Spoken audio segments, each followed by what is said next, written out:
Video like जरूर कर लीजिए और ऐसे वीडियो लगातार फ्री में पाने के लिए चैनल को तुरंत सब्सक्राइब कर लीजिए और बेल आइकन को जरूर टैप कर लीजिए ताकि आगे भी सारे वीडियो आपको मिलते रहे। यूट्यूब में फॉलो करते हैं तो प्लीज ये वाला फ्री टेलीग्राम चैनल जरूर ज्वाइन कर लीजिएगा। सारे नोटिफिकेशन, सारे अपडेट यहीं पे आते हैं, ध्यान रखिए। Hello everyone, welcome to study for civil services. I am Ichha Mishra और ये वीडियो सीरीज हमारी GS5 जो आपके मेंस में ऐड हो गया है उससे संबंधित है। उसमें जितने भी पॉइंट्स लिखे हैं हम सबको कवर करेंगे और सारे पॉइंट से संबंधित हम इंपॉर्टेंट क्वेश्चंस को करने का प्रयास करेंगे। तो ये जो पॉइंट 1 है उससे संबंधित हम क्वेश्चन कर रहे हैं। एक क्वेश्चन आप ऑलरेडी देख चुके हैं, आज हम ये दूसरा क्वेश्चन डिस्कस करने वाले हैं, तो इसको ध्यान से देखते हुए चलिएगा। ये GS5 नया ऐड हुआ है सिलेबस में, ये बहुत ही ज़्यादा बेनिफिशियल हो गया आपके लिए क्वेश्चन एंड आंसर्स। ये हमारी जो सीरीज़ है ये बाइलिंगुअल चल रही है, आप हिंदी इंग्लिश मीडियम किसी के भी होंगे तो आप इससे बेनिफिट ले सकते हैं। एंड इसको स्टार्ट करने से पहले मैं आपको बताना चाहूँगी कि आप हमारे पेड ग्रुप से जुड़ सकते हैं। यहाँ पर यूपी पीसीएस के द्वारा कंडक्ट करवाए जाने वाले PCS, RO, ARO, BEO जैसे सभी एग्जाम्स के लिए क्रैश कोर्सेज चलाए जा रहे हैं। इन क्रैश कोर्सेज को ज्वाइन करके आप आसानी से सिलेक्शन प्राप्त कर सकते हैं। साथ में HCS, UKPSC, BPSC से संबंधित भी कोर्सेज अवेलेबल हैं, आप इनको भी ज्वाइन करके लाभ प्राप्त कर सकते हैं। इनसे संबंधित अधिक जानकारी आपको गिवन नंबर्स पर मिल जाएगी। साथ में अगर आपने अभी तक हमारे फ्री टेलीग्राम चैनल को नहीं ज्वाइन किया है तो इसे जल्द से जल्द ज्वाइन कर लीजिएगा, क्योंकि इसको ज्वाइन करने से आपको चैनल से संबंधित सभी अपडेट्स आसानी से अवेलेबल होंगे। तो आइए अब हम देखते हैं अपना आज का क्वेश्चन। जो हमारा टॉपिक है, पॉइंट 1 है जो हमारे सिलेबस का, वो क्या है? वो है history, civilisation, culture and ancient cities of UP. Uttar Pradesh का इतिहास, सभ्यता, संस्कृति और प्राचीन शहर। तो एक क्वेश्चन हम इसका देख चुके हैं कल, आज हम दूसरा क्वेश्चन देख रहे हैं। क्वेश्चन है throw light on the culture of Uttar Pradesh, यानी कि उत्तर प्रदेश की संस्कृति पर प्रकाश डालिए। देखिए, ऐसे तो आपको पता होगी उत्तर प्रदेश की संस्कृति, लेकिन अगर ऐसा क्वेश्चन आता है हमारे सामने तो उसको हम कैसे डील करेंगे, तो वही देखना है हमको यहाँ पर। तो यहाँ पर आप क्या कर सकते हैं, इंट्रोडक्शन में आप थोड़ा सा उत्तर प्रदेश के बारे में बता सकते हैं। थोड़ा सा इंट्रोड्यूस कीजिए कि उत्तर प्रदेश कहाँ पर लोकेटेड है, कैसा राज्य है। उसके बाद हम बॉडी पार्ट में, मेन बॉडी पार्ट जो हमारा होगा उसमें इसका जो भी कल्चरल एस्पेक्ट है उसको डिटेल से डिस्कस करेंगे। तो उत्तर प्रदेश एक सेंट्रली लोकेटेड स्टेट है नॉर्थ इंडिया में, और ये लार्जेस्ट नॉर्थ इंडियन स्टेट है, जिसका जो क्षेत्र है वो काफी ज्यादा बड़ा है। साथ में ये सबसे ज्यादा आबादी वाला राज्य है। ठीक है, तो इस तरह से हमारा एक अच्छा इंट्रोडक्शन हो सकता है। उसके बाद अब हमें अपनी मेन बॉडी में आना है। लेकिन देखिए, मेन बॉडी में आने से पहले भी मैं थोड़े से पॉइंट्स आपको और बता देती हूँ। यहाँ पर जो हमने पॉइंट्स डिस्कस किए हैं ये आपकी वर्ड लिमिट से काफ़ी ज़्यादा जाएंगे, जो हम आगे भी डिस्कस करेंगे। लेकिन आपको जब अपना आंसर लिखना है तो वर्ड लिमिट का खास ख्याल रखना है। तो क्या पॉइंट्स है ये?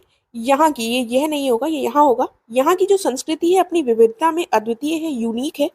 और इनफैक्ट हम ये भी कह सकते हैं कि हिंदी, उर्दू, कला, शिल्प, नृत्य, साहित्य, संगीत और कविता राज्य में समाई हुई है। और राज्य के सांस्कृतिक दृष्टिकोण ने भारतीय संस्कृति को काफी हद तक आकार दिया है। काफी हद तक जो भारतीय संस्कृति है वो राज्य से की जो कल्चर रहा है उससे प्रभावित है। और उत्तर प्रदेश को प्रायः क्या कहा जाता है, भारतीय संस्कृति का पालना भी कहा जाता है। तो ये कुछ इंपॉर्टेंट पॉइंट्स हैं, इनको आप अपने इंट्रोडक्शन में ये भी ऐड कर सकते हैं एज एंड व्हेन रिक्वायर्ड। ठीक है, उसके बाद आगे देखते हैं, कुछ और पॉइंट्स हैं। इसकी जो सीमाएं हैं, इसके भीतर एक बहुसांस्कृतिक, बहुजातीय और बहुधार्मिक आबादी निवास करती है, जिसने कई विदेशी और अप्रवासी संस्कृतियों और जातियों को अवशोषित किया है, अपने में मिला लिया है। जैसे कि अफगान, मौर्य, मुगल और ब्रिटिश बाहर से आए, और बंगाली, कश्मीरी, पारसी और पंजाबी भीतर से आए, लेकिन सबने यहाँ पर अपने आप को समाहित पाया, एक साथ मिलजुल कर यहाँ पर रहे। इसके परिणाम स्वरूप ऐसी संस्कृतियों की एक विशाल विविधता का, डाइवर्सिटी का निर्माण हुआ, जो मूल रूप से मिश्रित है। ठीक है, तो ये जितने भी हम चीजें डिस्कस कर रहे हैं पॉइंट्स, आपको पता है GS5 नया ऐड हुआ है, इसीलिए मैं आपको थोड़ी सी एडिशनल इन्फॉर्मेशन भी देने का प्रयास कर रही हूँ। एक ही आंसर के थ्रू हम थोड़ी ज्यादा चीजें अगर देखेंगे तो आपके लिए ये बेनिफिशियल होगा। तो ये पॉइंट्स आपके कहीं और कल्चर के आंसर में भी आप इसको यूज कर सकते हैं। तो आपको वर्ड लिमिट का ध्यान रखना है, मैं बार बार रिपीट कर रही हूँ, सारे पॉइंट्स नहीं ऐड करने हैं, ये बस यहाँ पर एक्स्ट्रा इन्फॉर्मेशन के लिए मैंने आपको दे दिया। अब हमारा जो मेन बॉडी पार्ट है वो शुरू होगा। उसमें हम क्या लिखेंगे, कल्चर में क्या क्या चीज़ें आती हैं। पहले तो आप ये सोचने का प्रयास कीजिए, हमारा खान पान कैसा है, हम कौन सा रिलीजन फॉलो करते हैं, ये सारी चीज़ें, और हमारा पहनावा कैसा है, ये सारी चीज़ें कल्चर में आती हैं। तो आपको सारे पॉइंट्स को डिस्क्राइब करना है, ठीक है। पहले हम शुरू करेंगे उत्तर प्रदेश का धर्म। तो यहाँ पर हम बताएंगे कि लगभग 80% जो आबादी है वो हिंदुओं की है और लगभग 15% मुस्लिम है। बाकी बौद्ध, ईसाई, जैन और सिख सभी धर्म के लोग यहाँ पर निवास करते हैं। तो ये हमने उत्तर प्रदेश के धर्म के बारे में बताया। फिर हम देखेंगे उत्तर प्रदेश में पोशाक कौन सी पहनी जाती है। तो ये देखेंगे, क्या लिखेंगे यहाँ पर, हम लिखेंगे कि लोगों की जो पोशाक और परिधान है ये इंडियन और ट्रेडिशनल भी है और साथ में वेस्टर्न भी है, ठीक है। और यहाँ पर क्रॉस सांस्कृतिक विविधता पेश करते हैं ये जो पोशाक है। क्रॉस सांस्कृतिक मतलब जो विभिन्न हमने देखा संस्कृति के लोग यहाँ पर रहते हैं, तो आपस में हम देखते हैं कि लोग एक दूसरे की जो कल्चरल वैल्यूज हैं उनके हिसाब से भी कपड़े पहनते हैं और वहाँ यहाँ का पहनावा जो है वो काफी विविध है। धोती और पैजामा, चूड़ीदार जैसे पारंपरिक पोशाक पुरुषों के द्वारा पहने जाते हैं, ट्रेडिशनल क्लोथ्स हैं। और जो महिलाएं हैं वो सलवार कमीज पहनती हैं इनफॉर्मली, लेकिन औपचारिक अवसरों पर, फॉर्मल अवसर पर क्या पहनती है, साड़ी पहनती है। और जो कुछ मुस्लिम महिलाएं हैं वो पर्दा भी करती हैं यहाँ पर। साथ में पुरुषों और महिलाओं के द्वारा जो वेस्टर्न वियर है वो भी पहना जाता है, जिसमें पैजामा और कमीज पहनी जाती है। और हम एक एग्जाम्पल भी दे सकते हैं कि अलीगढ़ जैसे जो क्षेत्र हैं, जो शहर हैं, यहाँ पर पुरुष अभी भी शेरवानी पहनते हैं। तो ये सारे हमारे यहाँ के पहनावे के बारे में पॉइंट्स हो गए। उसके बाद हम देखेंगे यहाँ की लैंग्वेजेस, यहाँ पर क्या क्या बोली जाती है। कल्चर में सारी पॉइंट्स आएंगे और हो सकता है एग्जाम में जब आपसे क्वेश्चन आए तो किसी एक पॉइंट पर आ जाए, ठीक है। तो वो भी आपको लिखना होगा। यहाँ पर हम सारे पॉइंट्स डिस्कस करेंगे। जैसे आपसे एग्जाम्पल में केवल पूछ लिया जाए क्वेश्चन में कि आप उत्तर प्रदेश की लैंग्वेजेस पर प्रकाश डालिए, तो आपको इसको बढ़ा कर पूरा बताना होगा। फिलहाल हमारा जो क्वेश्चन है हम उस पर फोकस करते हैं। राज्य की मुख्य भाषाएं क्या हैं, आपको पता है, हिंदी और उर्दू। इसके अलावा अवधी, ब्रज, बघेली, भोजपुरी, बुंदेली जैसी हिंदी की कई बोलियां लोगों के द्वारा बोली जाती हैं। पूरे राज्य में उर्दू की जो मजबूत स्थिति है इसका श्रेय किसको जाता है, फारसी और मुगल प्रभाव को जाता है इसका श्रेय। और लखनवी उर्दू यानी कि जो लखनऊ की उर्दू है इसको एक श्रेष्ठ साहित्यिक विधा माना जाता है, क्योंकि इसमें बेसिकली साहित्यिक कार्य ज्यादा किए गए हैं। तो ये हमने थोड़ा सा भाषाओं के बारे में लिखा। फिर हम देखेंगे कला और शिल्प, आर्ट और क्राफ्ट भी कल्चर के अंतर्गत आ जाएंगे। इसको देख लेते हैं। इसमें हम क्या बताएंगे कि जीवंत रूप से समृद्ध कला और शिल्प जो है विरासत उत्तर प्रदेश को परिभाषित करती है, यानी कि हमें यहाँ पर काफी ज्यादा रिच कल्चरल हेरिटेज मिला है जो आर्ट एंड क्राफ्ट से संबंधित है। इसमें पियत्रा ड्यूरा का आपने डेफिनेटली नाम सुना होगा जब आपने मुगल पीरियड के बारे में पढ़ा होगा। तो पियत्रा ड्यूरा जैसी जो शिल्प है, जो आर्किटेक्चर है, इसमें वास्तुकला की भव्यता के मुगल स्टैम्प के अलावा ये काले सेरेमिक मिट्टी के बर्तनों, पीतल की कलाकृतियों, कालीनों, चिकन वर्क, कढ़ाई, कपड़े, धातु, जरी का काम, कांच की कलाकृतियां और प्राच्य सुगंध और इत्र यानी कि परफ्यूम्स और धातु के बर्तन, रेशम के कपड़े, इन सब के लिए प्रसिद्ध है। तो आपको कला और शिल्प में, अब आपको केवल यही तो आंसर नहीं है, आपको कल्चर के अंतर्गत पॉइंट में लिखना है। तो आप सबका एक जिस्ट दे देंगे कि ये चीजों के लिए यहाँ पर पाया जाता है, इन सब चीजों के लिए ये फेमस है, ठीक है। उसके बाद आगे बढ़ेंगे। अब हम खान पान भी हमारा आता है, हमारी क्या क्यूजीन्स हैं उनके बारे में भी लिखेंगे। तो उत्तर प्रदेश संस्कृति और परंपरा के एक लंबे इतिहास के साथ दो सबसे लोकप्रिय व्यंजनों का घर है। एक हो जाता है अवधी क्यूजीन है, एक है मुगलई क्यूजीन। और अवधी में क्या क्या चीजें आती हैं, अवधी बेसिकली जो अवध क्षेत्र है उससे प्रभावित है। इसमें आ जाएगा सीख कबाब, बिरयानी और कोरमा जैसे व्यंजन आ जाएंगे। और मुगलई व्यंजन में क्या आ जाएंगे, मुगलई चिकन, मुगलई बिरयानी, मुगलई पराठा। तो जहां हो सके आप एग्जाम्पल मेंशन कर सकते हैं। तो ये हमारा ये हो गया। उसके बाद और देखते हैं यहाँ पर कौन से फेयर्स और फेस्टिवल्स सेलिब्रेट किए जाते हैं।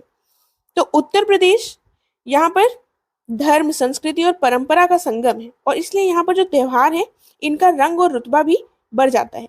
साथ में होली, ईद जैसे धार्मिक त्योहार के अलावा बटेश्वर मेला, गंगा महोत्सव, कैलाश मेला, ये सारे मेले बड़े उत्साह के साथ मनाए जाते हैं।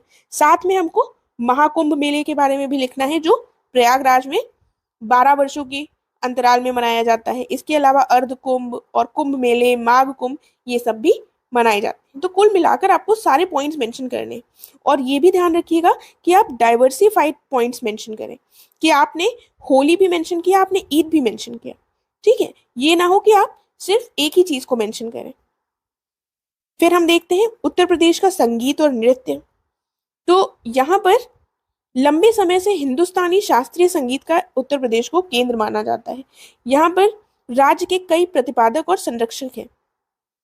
प्रसिद्ध बनारस और लखनऊ घराने के नाम आपने सुने होंगे। ये शास्त्रीय संगीत के दो प्रमुख स्कूल हैं जो राज्य में ही उत्पन्न हुए हैं। एक हो गया लखनऊ घराना, एक हो गया बनारस घराना। इसके अलावा क्या हो गया, कथक। भारत के जो 8 पारंपरिक नृत्य हैं उनमें से एक कथक भी है और ये एक शास्त्रीय नृत्य है। इसकी जड़ें कहाँ पाई जाती हैं, उत्तर प्रदेश से हैं इसकी जड़ें। और प्रसिद्ध लोक संगीत में आ जाता है हमारा ख्याल, गजल, स्वांग। और लोक नृत्य में क्या आ जाता है, रासलीला, रामलीला, ख्याल, नौटंकी और नकल, ये सारी चीजें शामिल हैं। ठीक है, फिर देखते हैं अगला। उत्तर प्रदेश का साहित्य भी बताना होगा हमें। इसमें क्या क्या आएगा, यूपी को भारत का हिंदी हार्टलैंड माना जाता है और गंगा की पट्टी और घाटी को इसलिए जाना जाता है क्योंकि ये जो क्षेत्र है ये प्राचीन काल में यहाँ पर वेदों को लिखा गया था। ऐसा माना जाता है कि विशेषकर ऋग्वेद के जो भजन और ग्रंथ हैं जैसा कि अत्रेय, वशिष्ठ, वाल्मीकि और व्यास जैसे जो संत रहे हैं इन्होंने किया था। और ये सब उत्तर प्रदेश का जो क्षेत्र है उसी से संबंधित रहे हैं। साथ में जो हमारे बहुत ही इम्पोर्टेंट 2 महाकाव्य हैं, महाभारत और रामायण, ये भी उत्तर प्रदेश के द्वारा ही उपहार माना जाता है शेष भारत को। ठीक है, क्योंकि इनका भी संबंध किससे रहा है, उत्तर प्रदेश से। देखिए, तो 18वीं शताब्दी के कई सारे ऐसे लेखक रहे हैं जिनके द्वारा पुस्तकें लिखी गई हैं, कविताएं लिखी गई हैं और इन्होंने हिंदी उर्दू साहित्य को बढ़ावा दिया है। ठीक है, तो ये हमने जितने भी कल्चर के एस्पेक्ट थे उत्तर प्रदेश के उन सबको डिस्कस कर लिया है। ये आपका वर्ड लिमिट से काफ़ी ज़्यादा हो गया होगा, लेकिन यहाँ पर मैंने ये प्रयास किया है कि आपको आइडिया हो जाए कि अगर आपसे कल्चर के बारे में पूछा जाता है तो आप कौन कौन से एस्पेक्ट्स को लिखेंगे, राइट। और यहाँ पर आप चाहें तो आप 2 लाइन का कंक्लूजन दे सकते हैं, अन्यथा कंक्लूजन लिखना इतना आवश्यक नहीं होता है क्योंकि हमसे डायरेक्ट क्वेश्चन पूछा गया है। डायरेक्ट अगर स्टेटमेंट में क्वेश्चन पूछा जा रहा है और उसका स्ट्रेट आंसर है तो कंक्लूजन उतना इम्पोर्टेंस नहीं रखता है, इसीलिए यहाँ पर मैंने कंक्लूजन नहीं दिया है। वरना आप कंक्लूजन में क्या लिख सकते हैं, जो हमने स्टार्टिंग में डिस्कस किए हैं हमारे इंट्रोडक्शन के बाद कुछ और पॉइंट्स, उनको आप सीधे उठाकर अपने कंक्लूजन वाले पॉइंट में लिख सकते हैं, कंक्लूजन में डाल सकते हैं।